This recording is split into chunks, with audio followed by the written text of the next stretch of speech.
Hello बच्चों, let's read this question. The question says, if AD, BE and CF are the altitudes of a triangle ABC whose vertex A is the point -4, 5, the coordinates of the points E and F are 4, 1 and -1, -4 respectively, then equation of BC is option A 3x minus 4y minus 28 equal to 0, option B 3x minus 4y plus 28 equal to 0, option C 4x plus 3y minus 28 equal to 0, option D x plus 2y plus 7 equal to 0. इस question में हमें एक triangle दिया है A B C और बोला है A D B E और सी एफ एल्टीट्यूड है हमारे ट्राइंगल के। ए के कोऑर्डिनेट्स दिए -4, 5, ई के कोऑर्डिनेट्स दिए 4, 1, एफ के कोऑर्डिनेट्स दिए -1, -4। हमें equation of B C find करनी है। For this, firstly we see the key concept to solve the question. इस क्वेश्चन को सॉल्व करने के लिए हम कंसेप्ट यूज करेंगे। अगर हमारे पास कोई स्लोप गिवन हो m और लाइन का पासिंग पॉइंट गिवन है, that passing point is x1, y1, then equation of line is given by y minus y1 equal to m times x minus x1 and also अगर हमें दो points दिए हो, a point हमें दे दिया x1, y1, b point दे दिया हमें x2, y2, तो जो ए बी लाइन है उसकी इक्वेशन क्या होगी? Equation of line A B is given by y minus y1 equal to y2 minus y1 divided by x2 minus x1 multiplied with x minus x1। इस concept को use करके question को solve करेंगे। Question is of moderate level. Let's start solving the question. तो हमारे पास एक triangle है like this.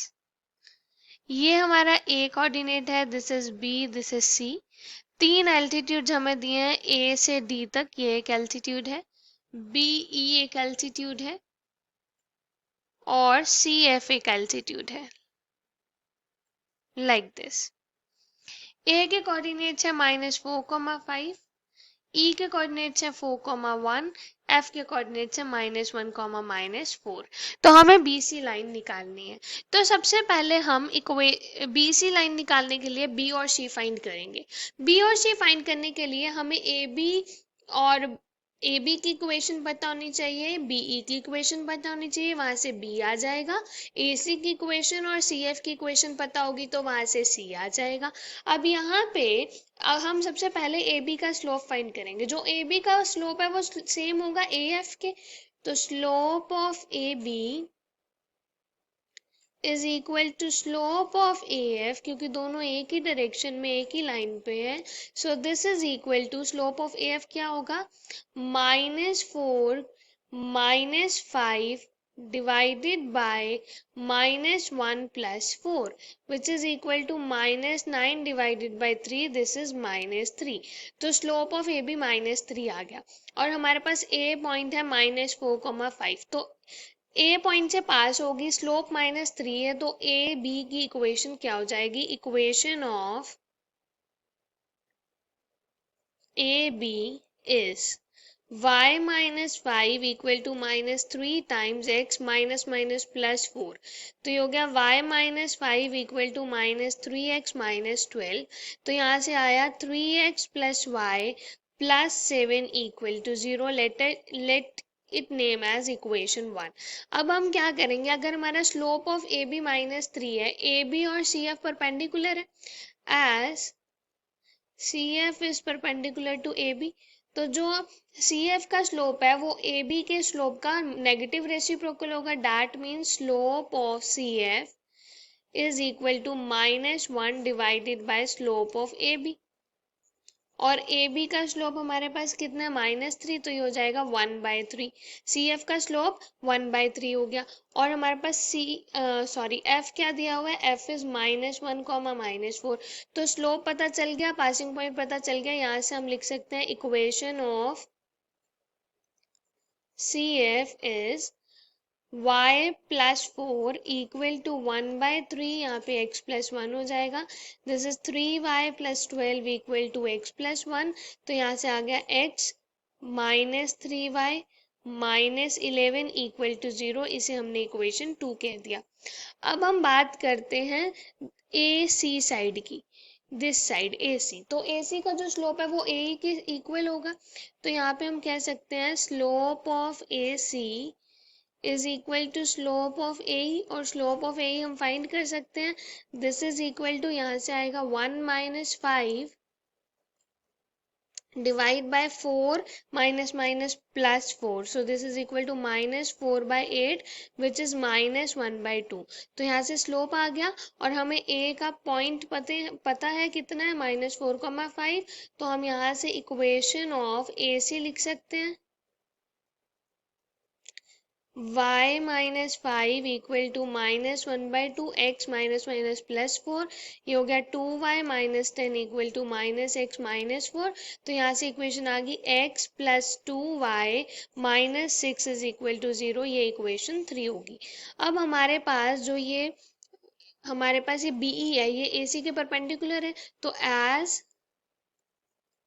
BE is perpendicular to AC, तो सॉरी ये AC है. So that means slope of BE is equal to negative reciprocal of slope of AC. और AC का slope कितना है, -1/2. नेगेटिव रेसिप्रोकल कितना हो जाएगा, 2 हो जाएगा. स्लोप ऑफ BE 2 आ गया. और ये BE किससे पास करेगा, E से पास करेगा. E हमारे पास कितना है, 4,1. तो यहाँ से इक्वेशन ऑफ BE लिख सकते हैं which is y minus 1 equal to twice of x minus 4. तो यहाँ गया y minus 1 equal to 2x minus 8, 2x minus y minus 7 equal to 0. ये इक्वेशन 4 आ गई. तो अब हमारे पास इक्वेशन 1 ए बी की है, इक्वेशन 4 बी ई की है. अगर इन दोनों को सॉल्व करें तो हमारे पास जो इंटरसेक्शन पॉइंट आएगा वो बी आएगा, तो बी के कोऑर्डिनेट्स मिल जाएंगे. So solving equation 1 and equation 4. First equation है 3x plus Y plus 7 equal to 0. Fourth है 2x minus Y minus 7 equal to 0. इन्हें ऐड किया, ये दोनों हमारे कैंसिल हो गए. तो यहाँ से आ गया 5x equal to 0. That means x equal to 0. अब x इक्वल टू 0 यहाँ पे हम पुट करेंगे तो हो जाएगा 3 multiply 0 plus Y plus 7 equal to 0. तो यहाँ से आ गया y इक्वल टू -7. तो हमारे पास b के कोऑर्डिनेट्स क्या आ गए, b के कोऑर्डिनेट्स आ गए 0, -7. अब हम ऐसे ही c के कोऑर्डिनेट्स निकाल सकते हैं. c के कोऑर्डिनेट्स निकालने के लिए अगर हम इस ट्रायंगल में AC लाइन को और CF लाइन को सॉल्व करें तो हमारे पास पॉइंट ऑफ इंटरसेक्शन C आएगा. तो डैट मीन्स हम इक्वेशन 2 और इक्वेशन 3 को सॉल्व करेंगे. So solving 2 and 3. Second equation क्या है, x minus 3y minus 11 equal to 0. और थर्ड इक्वेशन है x plus 2y minus 6 equal to 0. इसे सब्ट्रैक्ट करेंगे, साइन चेंज हो गई, ये कैंसिल हो गया. -5y minus y equal to 0. तो -5y इक्वल टू 5 आया, तो y की वैल्यू आ गई -1. अब इस y की वैल्यू को हम इक्वेशन में पुट करेंगे तो यहाँ से हमारे पास आएगा x plus 3 minus 11 equal to 0, x minus 8 equal to 0. तो x की वैल्यू यहाँ से 8 आ गई. तो हमारे पास c के कोऑर्डिनेट्स आ गए 8, -1. b के कोऑर्डिनेट्स आ गए, c के कोऑर्डिनेट्स आ गए. अब हम equation of B C find कर सकते हैं. सबसे पहले हम यहाँ पे b के कोऑर्डिनेट्स लिखते हैं 0, -7 और c के कोऑर्डिनेट्स लिखते हैं 8, -1. ये दोनों कोऑर्डिनेट्स हमने लिख लिए. अब यहाँ से हम फाइंड करेंगे equation of B C which is y minus y1, मतलब यहाँ पे +7 हो जाएगा, equal to -1 plus 7 divide by 8 minus 0 multiply x minus 0. तो हो गया y plus 7 is equal to 6/8 times x. y plus 7 is equal to 2 के टेबल पे कैंसिल हुआ 3/4x. क्रॉस मल्टीप्लाई किया 4y plus 28 equal to 3x. तो यहाँ से इक्वेशन आ गई 3x minus 4y minus 28 equal to 0. This is our final answer which is option A. Hope you understood it well. Best of luck. Thank you.